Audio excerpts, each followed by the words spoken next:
দুবছৰত কৰি উলিয়াই দিম। মানে কিছুমানে ছাৰ অপোজ কৰি আছে যে ইয়াত তেওঁলোকে অপোজ যিটো কৰিছে কৰিডৰ শব্দটোত ভয় খাইছে। কৰিডৰ বুলি কোনো বস্তু নাই, ৰাস্তা এটা বনিব। বৰ্তমান যিটো ৰাস্তা আছে দোকান কেইখন বাদ দি ৰাস্তাটো ডাঙৰ হ'ব, দোকান কেইখন নতুনকৈ বনাই দিয়া হ'ব।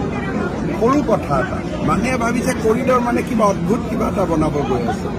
ইয়াত একোতো অদ্ভুত নহয়। যিটো PWD ৰাস্তা আছে তাৰ ওপৰত বৰষুণ যাতে নপৰে তাৰ কাৰণে টিংপাত কেইখনমান। কৰিডৰ শব্দটোতে মানুহে ভাবিছে বাপৰে কৰিডৰ হৈ যাব। এনেকুৱা কোনো কৰিডৰ বুলিতো কথা নাই।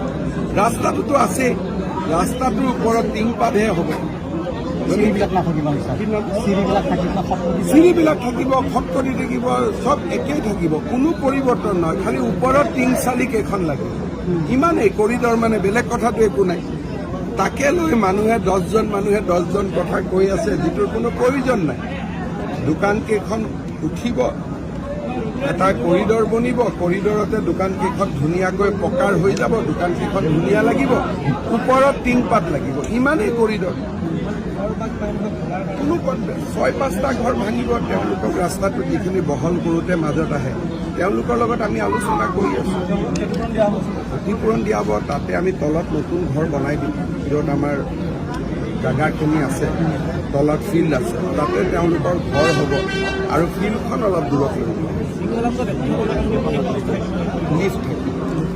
লিফ্টেদি বিকলাংগ দিব্যাংগ ব্যক্তিসকল আহিব।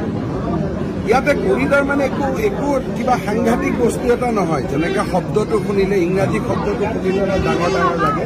ভাল ৰাস্তা এটা হ'ব, ইমানেই। Thank U.